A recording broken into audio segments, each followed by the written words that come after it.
నమస్కారం అండి. అంతర్యామిలో ఈరోజు అంశం పని ప్రేమతో చేయాలి. మనకు అందించిన వారు మునిమడుగుల రాజారావు గారు. వినిపిస్తున్నది మీ విజయభాస్కర్.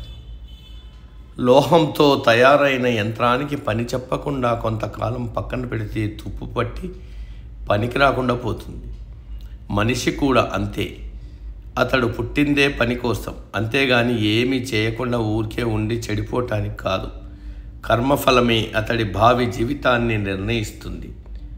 ఒక జీవి మనుగడ కోసం చేసే పోరాటంలో కదలడం అనే ప్రక్రియ ప్రధానమైనది. కదలిక ఒక రకంగా పనే.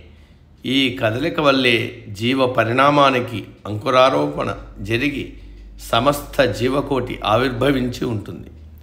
ఒక పొట్టి మెడ జంతువుకు ఎప్పట్లాగే ఆకలి వేసింది. అందుబాటులో ఉన్న కొమ్మల ఆకులన్నీ అయిపోయాయి. ఆకులు ఉన్న కొమ్మలేమో అందనంత ఎత్తులో ఉన్నాయి.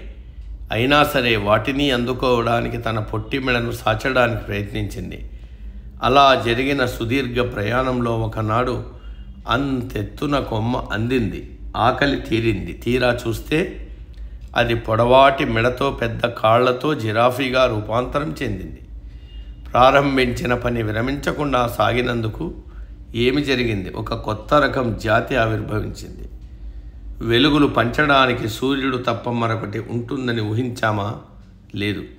కానీ థామస్ ఆల్వా ఎడిసన్ విద్యుత్ దీపం కనిపెట్టాడు. చేపట్టిన పని పట్ల అపార నమ్మకం, ప్రేమ ఉన్నప్పుడు ఆశ్చర్యపరిచే ఆవిష్కరణలు చోటు చేసుకుంటాయి. అసాధ్యం అనుకున్నవి సుసాధ్యమవుతాయి. ఎవరిలో ఏ మంచి దాగి ఉందో తెలియదు. అది బయటకు వచ్చి లోక కళ్యాణానికి ఉపయోగపడాలి. ప్రతి మనిషి లోకానికి ఏదో ఒక మంచి చేసి నిష్క్రమించాలి. అందుకు అతడు చెయ్యవలసిందల్లా పని మొదలు పెట్టడమే. భయపడి పని మొదలు పెట్టని వాడు అధముడు. మధ్యలో వదిలేసేవాడు మధ్యముడు. రెట్టింపుత్సాహంతో ముందుకెళ్ళి ఫలితం పొందేవాడు ధీరుడు, ఉత్తముడు అన్నాడు భర్తృహరి. బతుకు తెరువు కోసం చేసేది వృత్తి, మానసిక ఆనందానికి చేసేది ప్రవృత్తి. వృత్తిని ప్రవృత్తిలా భావించి విధులు నిర్వహించే వారి జీవితం అత్యద్భుతం. పని చేయని వాడు ఇంటికి దొంగ అని సామెత. అలాంటి పని దొంగలు దేవుడికి నచ్చరు. కార్యం పురుషకారే లక్ష్యం సంపద్యతే అంటాడు చాణక్యుడు. అంటే మన వంతు ప్రయత్నం సరిగ్గా చేస్తే కార్యస్వరూపం స్పష్టమవుతుంది. అప్పుడు దాన్ని సాధించడం సులువవుతుంది. పురుషకారమనువర్తతే దైవం అన్నది చాణక్యుడి మాటే. ప్రయత్నించేవాడి వెంటే దేవుడు ఉంటాడని అర్థం. ఏ పని అన్నది ముఖ్యం కాదు, దాన్ని ఎలా చేస్తున్నారనేదే ప్రధానం. పని చేసేవారికి, స్వీకరించే వారికి మేలు కలగాలి. అందుకే రొట్టెను ఎంతో ప్రేమతో కాల్చితే గాని తినేవారి ఆకలి తీరదన్నాడు ఖలీల్ జిబ్రాన్.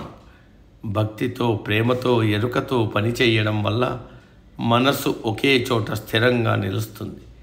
అప్పుడు జీవితమే ధ్యానమవుతుంది. సమాప్తం. సర్వే జన సుఖినో భవంతు. అందరూ బాగుండాలి, అందులో మనం ఉండాలి.